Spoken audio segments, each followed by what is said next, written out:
That's what's so compelling about Cuba, for instance. When I was in Cuba, I was up in the Escambray, which is like the Appalachia of Cuba, very rugged mountains, people very poor if they were.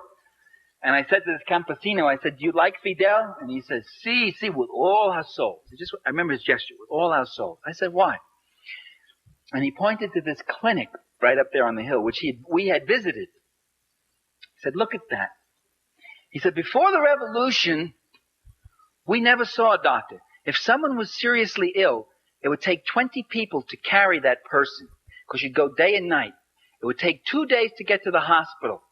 First, because it was far away, and second, because you couldn't go straight. You couldn't cross the latifundio lands. The boss would kill you. So you had to go like this. And often when we got to the hospital, the person might be dead by the time we got there.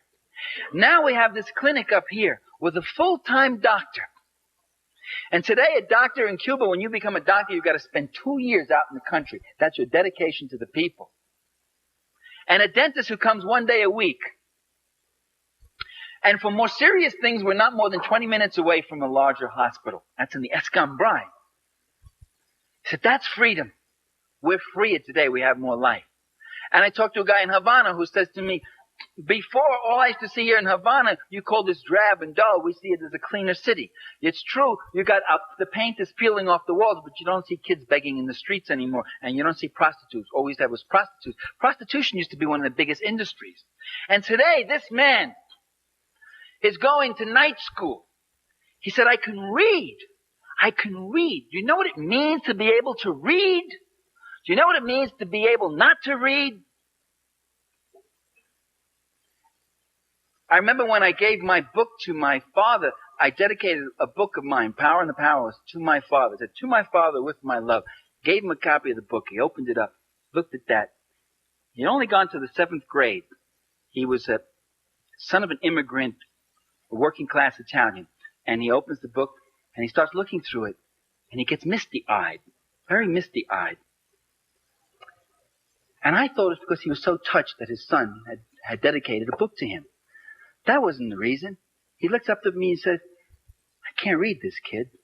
I said, that's okay, Dad. Neither can the students. I mean, that's not something. I mean, don't worry about that. I wrote it for you. I mean, it's your book, and you don't have to read it. You know, it's a very complicated book, an academic book. He says, yeah, I can't read this book. And the defeat that man felt. That's what illiteracy is about. That's what the joy of literacy programs is. That's why in Nicaragua you got people walking proud now for the first time. They were animals before. They weren't allowed to read. They weren't taught to read. So you compare a country to what it came from with all its imperfections. And those who demand instant perfection, the day after the revolution, they get up and say, are there civil liberties for the fascists? Are they going to be allowed to have their newspapers and their radio program? Are they going to be able to keep all their farms?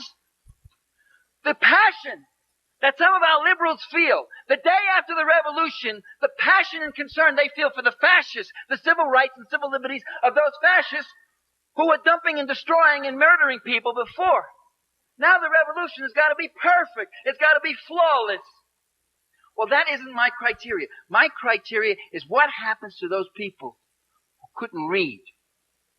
What happens to those babies that couldn't eat, that died of hunger? And that's why I support revolution.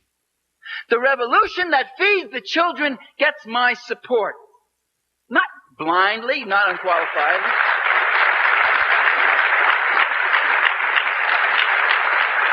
And the Reaganite government that tries to stop that kind of process, that tries to keep those people in poverty and illiteracy and hunger, that gets my undiluted animosity and opposition.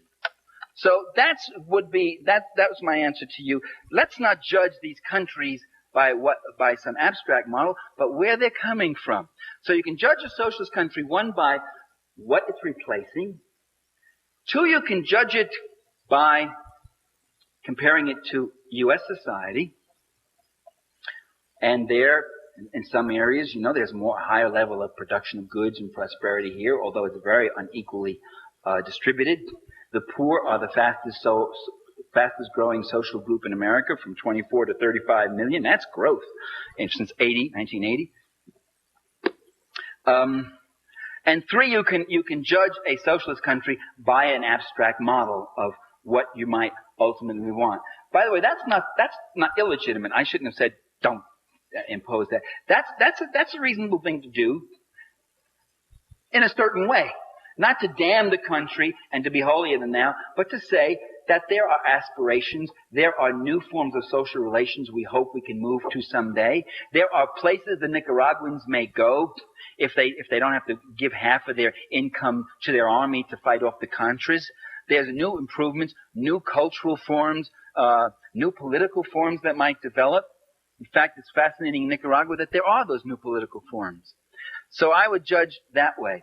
And I would say that what we would do is look at socialist countries and look at the things about them that might be indeed very admirable and learn about them. The ignorance about existing socialism is abysmal on the left, too. Learn about the People's Control Commissions in the Soviet Union, how they work. Learn about the ombudsman role of the press there. Learn about the function of trade unions. William Wimpensinghe, president of the International Association of Machinists, comes back and he says, what clout Soviet trade unions have. Well, I was astonished because I had always heard they were just rubber stamps and didn't do anything. And he said, wow, what a role they play in production, in planning, and protecting the rights of workers. If we had that kind of clout, boy, we could really get results in our system. So there are a lot of things that are worthwhile, which we should learn about, which might be helpful to us as a historical experience that might be useful to us. And also look at the things we don't like and say, no, we don't want that. That would be my approach.